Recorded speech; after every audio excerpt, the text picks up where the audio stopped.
का मतलब the place of knowledge. ये ज्ञान स्थली है जहाँ पे सिद्धार्थ आए और पीपल पेड़ के नीचे बैठे उनको बुद्धत्व की प्राप्ति। ये पूरा एरिया जो देख रहे हैं ना, जहाँ ये पूरा बुद्ध गया में, और अभी बोध गया जो है गया जिला में पड़ता है, बिहार में पड़ता है। लेकिन यहाँ पे जो 80 फीट बुद्धा स्टैचू की बात करते हैं, that's called 80 feet Buddha statue. इसकी जो हाइट जो है ना, नीचे से ऊपर तक 80 फीट बनाई गई। इसका जो रीजन रहा, कहा जाता है कि भगवान बुद्ध जो अपने शरीर का जब वो त्याग करते हैं, दैट्स कॉल्ड महापरिनिर्वाण है, तो उनकी अवस्था जो होती है 80 वर्ष की अवस्था होती है। तो 80 वर्ष की अवस्था को देखते हुए जापान वाले लोगों ने 80 फीट बुद्ध स्टैचू का निर्माण किया। और ये जो मंदिर है ना, ये जापानीज टेम्पल है। सारे जो डोनेशन वगैरह जो है वहाँ से हमारे यहाँ आया, लेकिन हमारे यहाँ जो आर्टिस्ट जो था, जो बनाने वाला मेशन जो था, हमारे देश का ही था। पत्थर भी हमारे देश का ही, लेकिन जो स्टैचू जो है दैट्स कॉल्ड ध्यान मुद्रा। ये ध्यान मुद्रा में बैठे हुए हैं।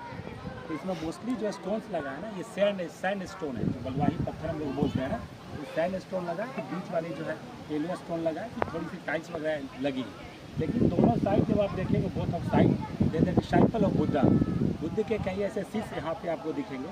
ये सारे थोड़ा नज़दीकी शिष्य हुआ करते हैं। जैसे कि आप लोगों को पता हुआ कि Ananda was very close disciple of Buddha. Anand बड़ा नज़दीकी थे। कुछ भी होता था बुद्ध को तो सबसे पहले आनंद को ही बताते थे, और फिर Ananda was flex the news to everyone. तो सारा जगह तो न्यूज़ को फ्लैक्स करते थे। तो देखिए सारी पुत्र है, राहुल है, ऐसे करके महामुगला, ऐसे करके कई ऐसे आपको बुद्ध की शिष्य आपको यहाँ पे दिखने को मिलेगा। लास्ट कॉर्नर साइड में जाएंगे तो राहुल मिलेगा। बुद्ध का एक बेटा था जिसका नाम था राहुल, तो आपको कॉर्नर साइड में दिखेगा।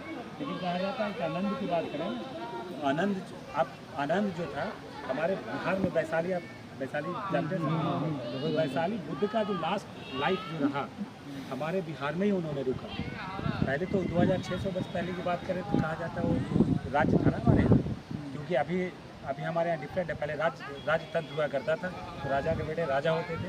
वैशाली जो हुआ था किंगडम हुआ करता था। और शायद आपको पता हुआ कि दुनिया का सबसे पहला वोटिंग सिस्टम हमारे देश वैशाली में स्टार्ट हुआ।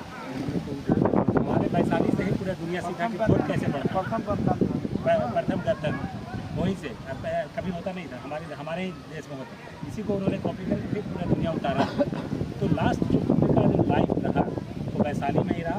वैशाली में बुद्ध ने 3 महीने पहले अनाउंस कर दिया कि मेरा जो टाइम है, मरने का जो पीरियड आ रहा है वो बहुत नज़दीक है। अब मैं इस जगह को वैशाली को छोड़ूंगा, दूसरे स्थानों पे जाऊंगा। तो फिर वहाँ से वैशाली को छोड़ के फिर केसरिया होते हुए कुशीनगर की ओर जाते हैं। फिर कुशीनगर में अपना शरीर का वहाँ को त्याग कर दें। देखिए बुद्धिज्म का 4 बड़ा इंपॉर्टेंट साइट है। भगवान बुद्ध का जो जन्म हुआ, भगवान सिद्धार्थ का जो जन्म हुआ, लुम्बिनी में हुआ। लुम्बिनी अभी नेपाल में है।